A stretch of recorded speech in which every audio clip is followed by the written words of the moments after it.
Hello friends, എല്ലാവർക്കും നമസ്കാരം. ഇന്ന് ഞാനിവിടെ ഒരു അവിയലാണ് തയ്യാറാക്കുന്നത്. അതിനായി വെജിറ്റബിൾസ് എല്ലാം ഒരേ നീളത്തിൽ കട്ട് ചെയ്തെടുത്തിട്ടുണ്ട്. ഞാൻ ഇവിടെ കുമ്പളങ്ങ, ഉരുളക്കിഴങ്ങ്, ക്യാരറ്റ്, ബീൻസ്, കൊത്തമര, ചേന, പച്ചപ്പയർ ഇത്രയുമാണ് എടുത്തിരിക്കുന്നത്. ഒരു കടായി എടുത്ത് വെജിറ്റബിൾസ് എല്ലാം കഴുകി വൃത്തിയാക്കി അതിൽ ചേർക്കുക.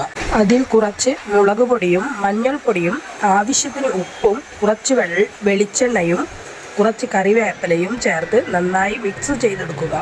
അതിൽ കുറച്ച് വെള്ളം ചേർത്ത് നമുക്ക് വെജിറ്റബിൾ വേവിച്ചെടുക്കാം. അതിനുശേഷം ഇതിലേക്കുള്ള അരപ്പ് തയ്യാറാക്കാം. ഒരു മിക്സിയുടെ ജാർ എടുത്ത് അതിൽ ചിരകി വെച്ചിരിക്കുന്ന നാളികേരം ചേർത്ത് 1-2 പച്ചമുളകും കുറച്ച് ചുവന്നുള്ളിയും വെളുത്തുള്ളിയും കുറച്ച് ജീരകവും ചേർത്ത് കുറച്ച് വെള്ളം ചേർത്ത് അരച്ചെടുക്കുക.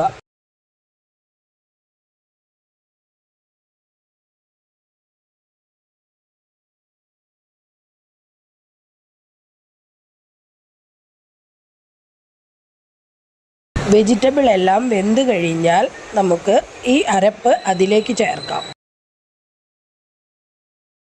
അരപ്പ് ചേർത്ത് 2-3 മിനിറ്റ് വെന്തതിന് ശേഷം അതിൽ നമുക്ക് 2-3 സ്പൂൺ തൈര് ചേർത്ത് കൊടുക്കാം. അതിനുശേഷം അതിൽ കുറച്ച് വെളിച്ചെണ്ണയും കറിവേപ്പിലയും ചേർത്ത് ഗ്യാസ് ഓഫ് ചെയ്യുക. ഇത്രയുമായാൽ നമ്മുടെ മസ്ത് അവിയൽ ഇവിടെ തയ്യാറായിട്ടുണ്ട്.